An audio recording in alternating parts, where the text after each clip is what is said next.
ایک شخص فوت ہو گیا تو لوگ اس کی تدفین کے لیے جب قبر نکال رہے تھے تو بظاہر تو کوئی نشان نہیں تھا، ایک خالی جگہ قبر کھود رہے تھے، لیکن کھودتے کھودتے ایک قبر دریافت ہوئی اور اس کی ایک اینٹ گر گئی۔ تو لوگوں نے دیکھا کہ جو بے نشان قبر تھی اس کی جب اینٹ گری تو اندر سے خوشبو آ رہی ہے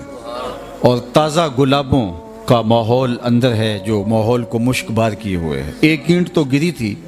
تو انہوں نے دوسری اینٹ خود کھینچ دی تو دیکھا کہ صاحب قبر کا کفن بھی میلا نہیں ہوا۔ شوق اور جستجو کی چنگاریاں مزید روشن ہوئیں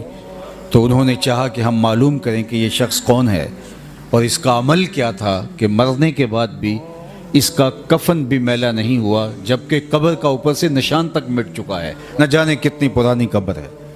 لوگ ڈھونڈنے کے لیے نکلے تو خیر اس کی بوڑھی بیوہ مل ہی گئی،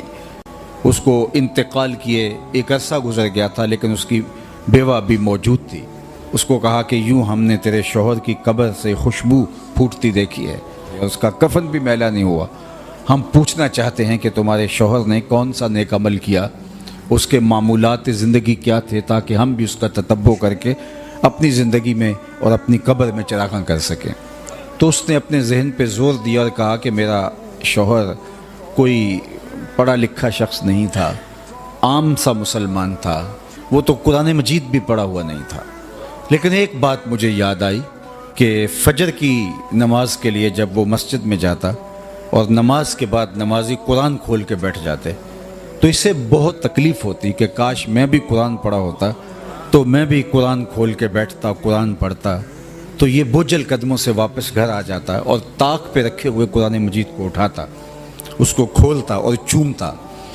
اور ایک ایک سطر پہ انگلی رکھ کے کہتا مالک مجھے نہیں پتا یہ کیا لکھا ہے، جو لکھا ہے سچ لکھا ہے۔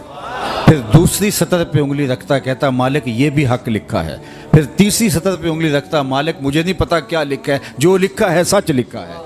اس طرح انگلیاں پھیرتا جاتا اور یہ کہتا جاتا مالک یہ بھی سچ ہے، یہ بھی سچ ہے، یہ بھی سچ ہے، یہ بھی سچ ہے۔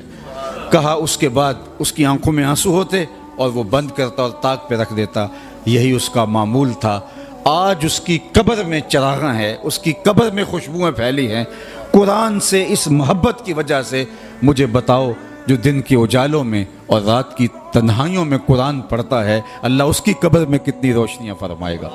اللہ اکبر! یہ کتاب ہماری زندگی میں اگر آ جائے اور ہم اس کتاب کے مطابق اپنی زندگی کو ڈھال لیں تو کوئی وجہ نہیں ہے کہ ہم دنیا کی غالب قوم نہ بن سکے۔